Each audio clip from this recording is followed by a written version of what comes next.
Hey guys, Darren here. Before you watch the video, don't forget to hit that like and subscribe button. And I'd also like to give a good shout out to my buddy, Chris, surviving in Alabama. He was instrumental in helping me get this latest pallet of survival food. I think we did a video on it a while back, and I just want to give a big shout out to him and tell him thank you. Because he was really helpful. If you have not subscribed to him, go to his channel and subscribe as well. He does all kinds of good stuff. Now, stick around for the video. Hey guys, Darren here. Welcome to Mayhem Country Living. Do a little bit of early morning maintenance. I get up early in the mornings, do my morning routines, and then I spend a little bit of time trying to get everything organized and situated, especially down here in the basement. It's too dark to go outside and really do anything before I go to work. So this is just one of the things that I've been doing to, again, to make it not so junky. Okay, guys. Anyway, more coming. We are back. I've been reorganizing some of the long-term food storage. You can see this is some of it. 275 servings, blah, blah, blah. And this gives you a good nutritional value. Most of these are around 160 calories, something like that, 140 I see. And this is just long-term food storage. Periodically I'll pull these out and go through them, check them, make sure, and these as well. And it's just one of the things we do. This is our long-term, everything on that side. The other side is going to be deep pantry and short and medium term stuff. But I'm just raising everything up on a pallet, and it goes well. I try to use plastic pallets. I'm getting away from the wooden ones because of the moisture that we have the potential to have down here in the basement. So it's just one of the things we do. Oh, I did want to mention, how much salt are you storing? Not for really cooking or table use, but for food preservation. I try to keep about 300 pounds, and it seems to work pretty good. Those are my seed boxes back there, so you always need seeds.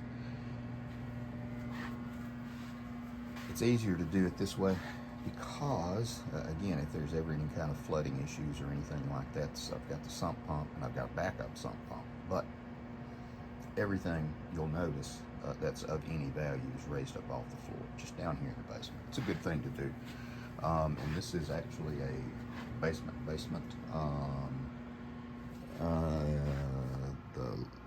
The level of the dirt is about where the paper towel roll is, right there. And the rest of it, all this is pretty much underground. So it makes for a pretty good temperate area. And got a dehumidifier going also, just for everything down here as well. And right now we are at 50% humidity, which is good for down here, and especially Alabama. That's just the way it is. So let me get to stacking.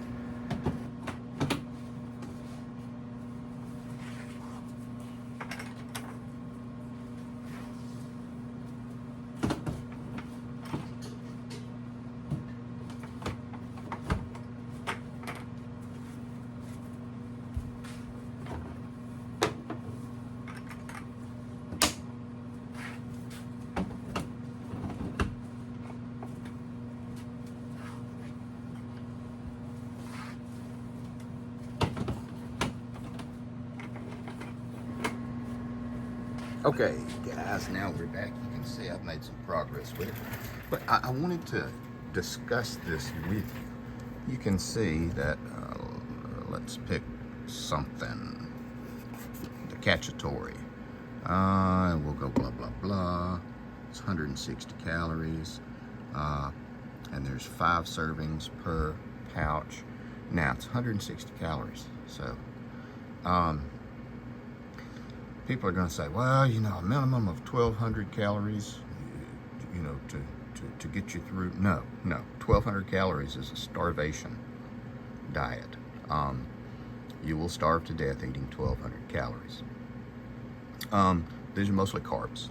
This does have more sodium in it, and more preservatives. This is used in conjunction with the stuff that you've been canning, setting aside, the canned meats that you have. These are all carbs. Very little protein. The lentils, you would see, you know, some protein with that. That's why we stockpile and set aside so much beans. And just as a basic protein, I know it's not ideal. 2,000 calories is a decent amount of calories if you're not doing a lot of activity. Probably going to need, if there is some kind of problem or something like that, you're not really going to be sitting in your house. You'll be, you know, doing some work, doing some stuff outside, so you're probably going to need about 4,000 calories. Look at the MREs, the military MREs. A lot of those are anywhere from 2,500 to 3,000 plus calories per meal. And, you know, you get those at least 2 times a day. But those are for young, active people who are really doing a lot of strenuous physical activity.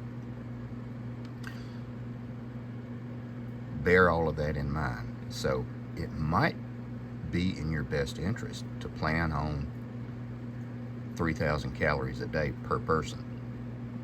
Now, obviously, you know, not for children or young children, but, and I'm not a nutritionist or anything. This is just the stuff I've read about, and I've talked to nutritionists, but this is the stuff I've read about and just kind of done research on and gone over.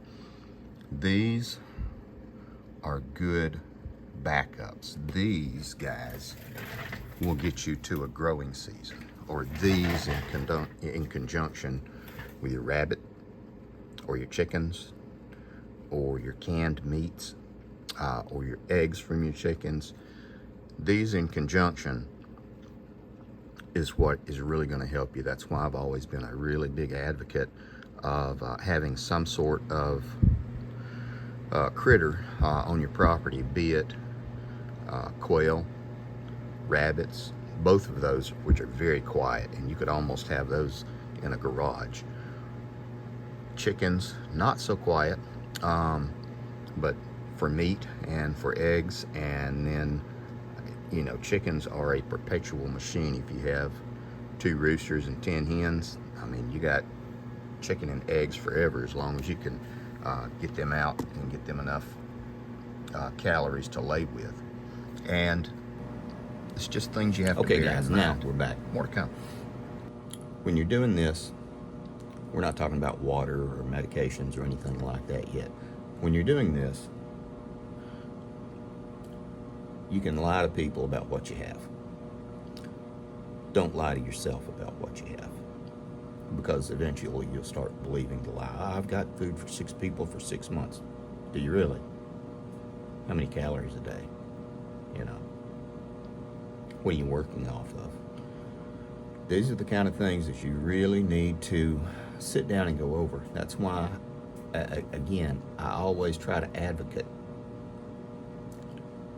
a renewable meat source on your property.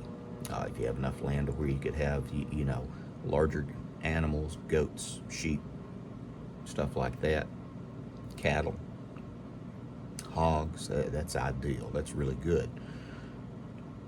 But you could have chickens,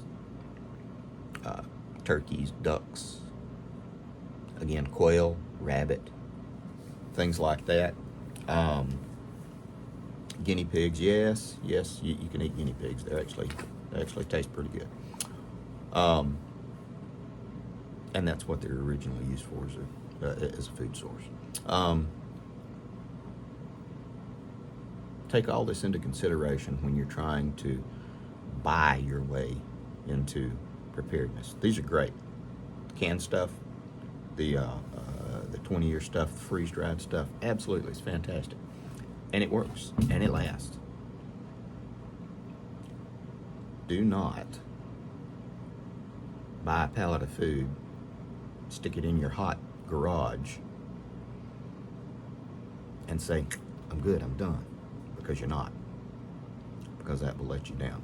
These are to get you through to where you can begin to bring in a crop, raise a yard full of chickens and stuff like that. And then you're going to run into the same thing that everybody says, I don't want to do all that. I don't want to have a garden. I don't want to have chickens. Somebody will come along and steal them. Really? Just roll over and die then.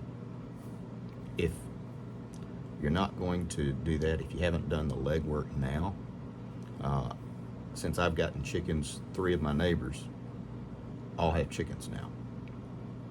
And I want everybody to have as much natural resources on their own property. Most of these are 3 to 5 acre lots. I want all of my neighbors to have as much as they can, because the more they have, the better off they are, the better off I am. And we can swap and barter. These are just my thoughts at the end, but I know this video is going to be running long. Think about your food storage. Think about your long-term food storage. Don't lie to yourself about what you have set aside, because that will end up hurting your family. And on here, we take care of our people.